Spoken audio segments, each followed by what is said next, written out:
میرے بچوں میری 70 سال عمر ہو گئی، سب سے لمبی میری دعا ہے، اللہ گواہ ہے، یا اللہ قرآن سکھا دے میں جاہل ہوں۔ اللہ کی قسم میں رو رو کے روزانہ اور مانگ، بیٹا کبھی مجھے ناغہ نہیں کیا میں نے، یا اللہ قرآن سکھا دے، یا اللہ قرآن سکھا دے، یا اللہ قرآن سکھا دے۔ جیسے چھوٹا بچہ نہیں ضد کرتا روتا ہے، اس طرح میں اللہ کے سامنے روتا اور ضد کرتا۔ لوگ مجھے عالم کہتے ہیں، تو تجھے پتہ ہے میں خالی ہوں، تو جو کہہ رہے ہیں ویسا مجھے کر دے، مجھے قرآن سکھا دے۔ میں اس جہالت کے ساتھ مرنا نہیں چاہتا، میں یہ مانگتا ہوں یا اللہ مجھے اس جہالت میں موت نہ دے، مجھے قرآن دے کے مجھے اٹھانا۔ تمہارے اندر پلے تڑپ، تو تمہیں تو پتہ ہی کوئی نہیں کہ ہمارا کتنا بڑا نقصان ہو رہا ہے۔ مطمئن ہو کے چلو، مدارس والے بھی بڑے مطمئن کہ اتنا ہو رہا ہے، اتنا ہو رہا ہے، اتنا ہو رہا ہے، یہ ہو رہا ہے، وہ ہو رہا ہے، لیکن اس خلا کو کیسے پر کروں گی؟ اس نغمہ محبت کو کیسے سیکھو گے؟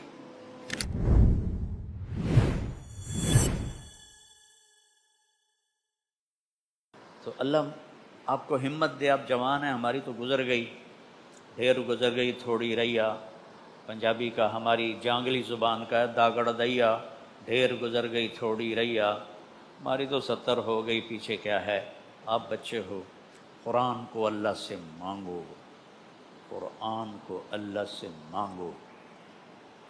آخری واقعہ سنا کے اٹھتا ہوں۔ ولید بن مغیرہ حضرت خالد بن ولید کا والد، اور ولید بن ولید کا والد، ولید بن ولید بدری صحابی، خالد بن ولید صلح حدیبیہ کے بعد ایمان لائے۔ وہ کہنے لگا میں اعلمکم بالعربیت، میں عربی سب سے زیادہ جانتا ہوں، میں آج جا کے محمد سے بات کرتا ہوں۔ تو آیا اور اس نے اپنے بات کی، جب وہ فارغ ہو گیا تو آپ نے فرمایا فرق تھا ابا الولید، فارغ ہو گیا؟ کہا میں سناؤں آپ کی کیا عادت تھی؟ آپ قرآن سناتے تھے، قرآن سناتے تھے۔ بات ادھوری ہوگی اگر میں سیرت کو بیچ میں نہ لاؤں، یہ قصہ بعد میں سناتا ہوں۔ قرآن سے جڑو، سیرت سے جڑو۔ کسی بھی اکابر کی زندگی مکمل نہیں ہے، چاہے وہ لوح محفوظ بھی پڑھ لیتے ہوں، صرف ایک ہستی کی زندگی مکمل ہے، وہ ہے محمد مصطفیٰ صلی اللہ تبارک و تعالی علیہ وسلم۔ ان کی سیرت پڑھو، ان کی سیرت سے جڑو۔ یہ ساری باتیں بعد میں نے محنت کی ہے، کیونکہ سیرت تو پڑھائی نہیں جاتی۔ اب کوئی کتاب ہے سیرت کی؟ کون سی؟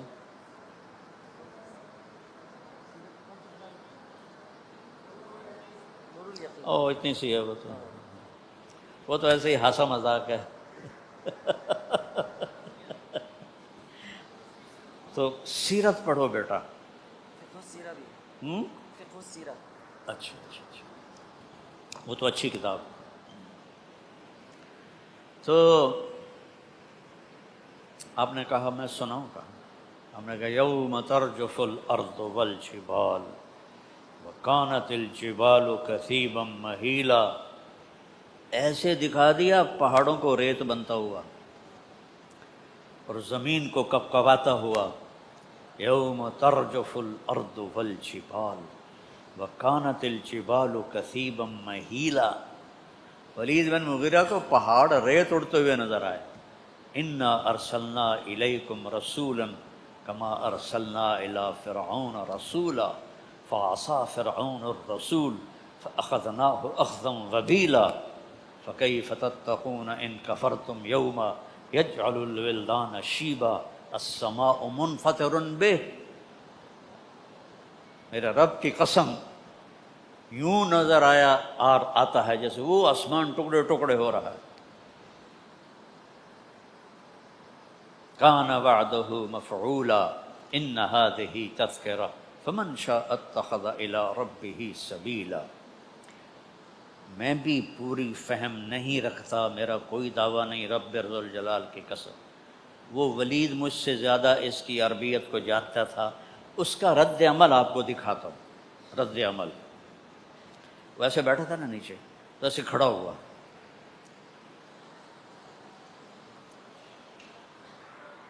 کہتا ہے اور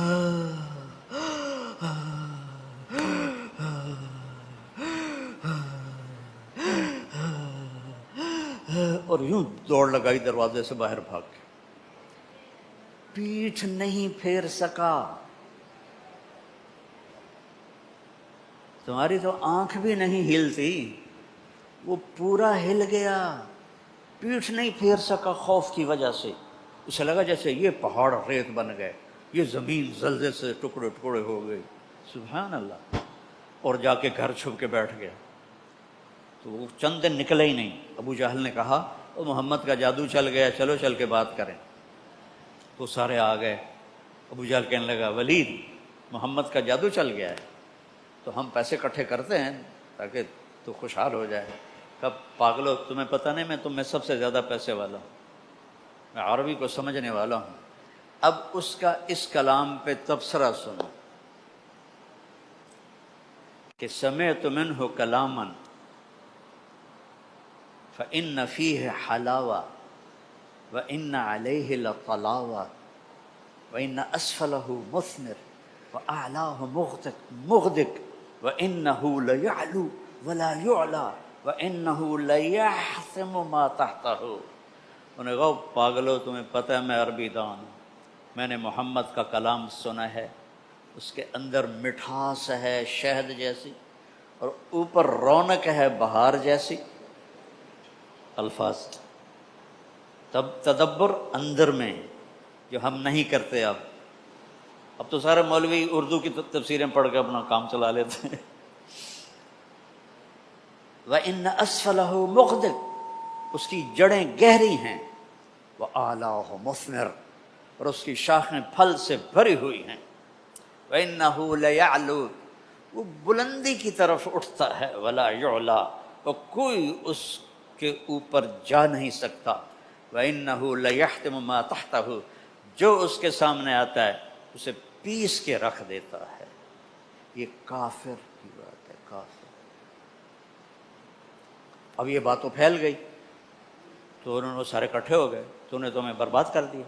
کچھ کہے اس کے اوپر، کوئی اور بات کہے. تو اس کو قرآن نے کیسے تصویر بنائی ہے؟ انہ فکر وقدر فقتل کیف قدر ثم عبس ثم نظر وعبس. کیا بات ہے! عبس نظر عبس، یہ ساری شکل ہے قرآن دکھا رہا ہے. میں کوئی اپنی طرف سے نہیں بنا رہا ہوں، مداری نہیں ہوں میں. انہ فکر وقدر، سوچ میں پڑو کیا کہوں کیا کہوں، سمجھ میں نہیں آ رہا کیا کہوں کیا کہوں. فقتل کیف قدر، برباد ہو تو پھر سوچ، پھر بھی تجھے سمجھ میں نہیں آئے گا. ثم نظر، پھر اس نے ایسے نظریں اٹھائیں کیا کہوں یار. وعبس وبصر، اور منہ ایسے کر لیا خوفناک چڑ کے ایسے. ثم قال ان هذا الا سحر یؤثر ان هذا الا قول البشر سأصلیہ سقر وما ادراک ما سقر لا تبقی ولا تذر لواحۃ للبشر.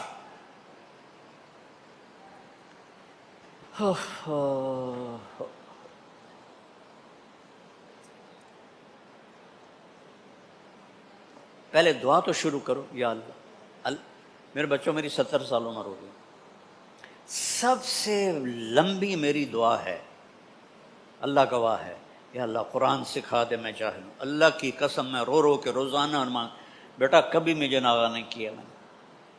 یا اللہ قرآن سکھا دے، یا اللہ قرآن سکھا دے، یا اللہ قرآن سکھا دے. جیسے چھوٹا بچہ نہیں ضد کرتا اور روتا ہے، اس طرح میں اللہ کے سامنے روتا اور ضد کرتا. لوگ مجھے عالم کہتے ہیں، اور تجھے پتہ ہے میں خالی ہوں، تو جو کہہ رہے ہیں ویسا مجھے کر دے، مجھے قرآن سکھا. میں اس جہالت کے ساتھ مرنا نہیں چاہتا. میں یہ مانگتا ہوں یا اللہ مجھے اس جہالت میں موت نہ دے، مجھے قرآن دے کے مجھے اٹھانا. تمہارے اندر پلے تڑپ، تو تمہیں تو پتہ ہی کوئی نہیں کہ ہمارا کتنا بڑا نقصان ہو رہا ہے. مطمئن ہو کے چلو. مدارس والے بھی بڑے مطمئن کہ اتنا ہو رہا ہے، اتنا ہو رہا ہے، اتنا ہو رہا ہے، یہ ہو رہا ہے، وہ ہو رہا ہے. لیکن اس خلا کو کیسے پر کرو گے؟ اس نغمہ محبت کو کیسے سیکھو گے؟ اس لیے میری آپ سب بچوں سے، اساتذہ سے، سامعین سے گزارش ہے، اللہ سے دعا کرو اللہ ہمیں قرآن سکھائے، اللہ قرآن سے ہمارا دل لگا دے۔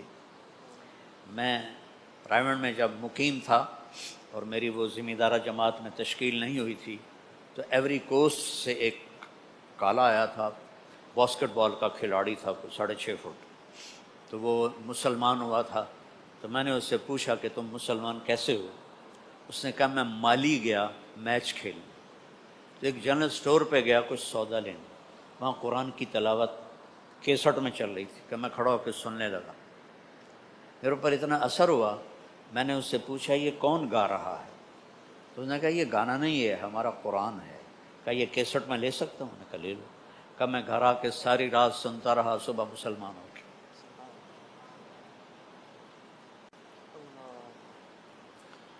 تقشعر منه جلود الذین آمنوا، تقشعر، رونگٹے کھڑے ہو جاتے ہیں، کبھی ہمارے کھڑے ہوئے؟ تقشعر، تو بس میں تو خود بھی اس سے جاہل ہوں، لیکن میں کہتا رہتا ہوں، اللہ کو اپنی طلب بھی دکھاتا ہوں، رونا بھی دکھاتا ہوں، اور اپنے بچوں کے لیے بھی مانگتا ہوں، اپنے مدرسے تمام مدارس کے بچوں کے لیے مانگتا ہوں کہ سب کو قرآن سے جوڑ دے اور اپنے نبی سے جوڑ دے، کہ جو اصل الدین ہے، فقہ تو اس کی آگے اس کا استنباط و نتیجہ ہے۔ تو سارے ارادے کرتے ہو نا انشاءاللہ؟ آخری بات کہتا ہوں، آپ کافی زیادہ تعداد میں ہو، کوئی آپس میں لڑے ہوئے ہو تو صلح کر لو، بچے ہو جاتی ہے لڑائی۔ میں جب ہماری چھٹیاں اب ہوں گی تھوڑے دن بڑی عید کے بعد، ہم گرمیوں میں چھٹیاں کرتے ہیں، رمضان میں پڑھائی کرتے ہیں، چونکہ رمضان میں صحف ابراہیم اترے، تورات اتری، زبور اتری، انجیل اتری، قرآن اترا، تو کوئی مناسبت تو رمضان اور علم کو ہے نا، اس لیے میں رمضان میں چھٹی نہیں کرتا ہوں۔ رمضان میں ہماری پڑھائی ہوتی ہے، چاہے وہ تھوڑی ہوتی ہے لیکن بہت بابرکت ہوتی ہے۔ اور پھر اب گرمیوں میں چھٹیاں کریں تو میں اس سے پہلے سب سے کہتا ہوں کوئی لڑے ہوئے ہو تو صلح کر لو، کہ آپس میں آپ کی بول چال بند ہو، یہ علم دین کے وقار کے خلاف ہے۔ اور کبھی معافی مانگنے میں دیر نہ کرو، اور کبھی معاف کرنے میں دیر نہ کرو۔ غلطی ہو جائے معافی مانگو، کوئی زیادتی کر جائے معافی مانگنے آئے معاف کر دو، آپ کا سینہ روشن ہو جائے گا۔ اور آپس میں غیبت نہ کرو۔ ایود احدکم ان یاکل لحم اخیہ میتا، اتنی بری مثال کسی اور گناہ کی ہے؟ بھائی کی لاش کھانا چاہتے ہو؟ غیبت سے بچو۔ تو میں اپنے مدرسے میں نا یہ جو اخلاقی چیزیں ہیں سبق کے علاوہ بہت دہراتا ہوں۔ تو آخری سال تھا تو میں نے بچوں سے پوچھا بھئی کیا سیکھا؟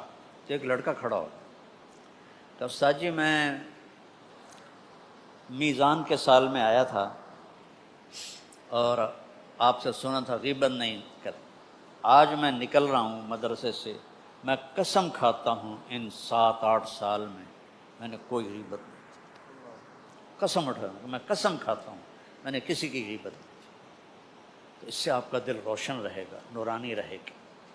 اور نماز کا اہتمام کرو، اذان کے ساتھ ہی مسجد میں آؤ تاکہ تم اطمینان سے سنتوں کو شوق ذوق سے پڑھ سکو۔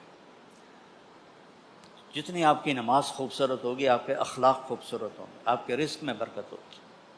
جن سے پڑھ رہے ہو ان کو ادب دو، محبت دو، احترام دو، ان کی غیبت چھوڑ، ان کی کمی بھی دل میں کبھی نہ لاؤ۔ آج کل کے علماء کچھ جنید بغدادی نہیں ہیں، نہ طالب علم ابو بکر شبلی ہیں۔ آج 15ویں صدی کا زمانہ ہے، تو یہ ادارے ایک بہت بڑی، میں تو 100 کے قریب ملکوں میں گیا ہوں، ایسا نظام تعلیم دین کا کہیں نہیں دیکھا۔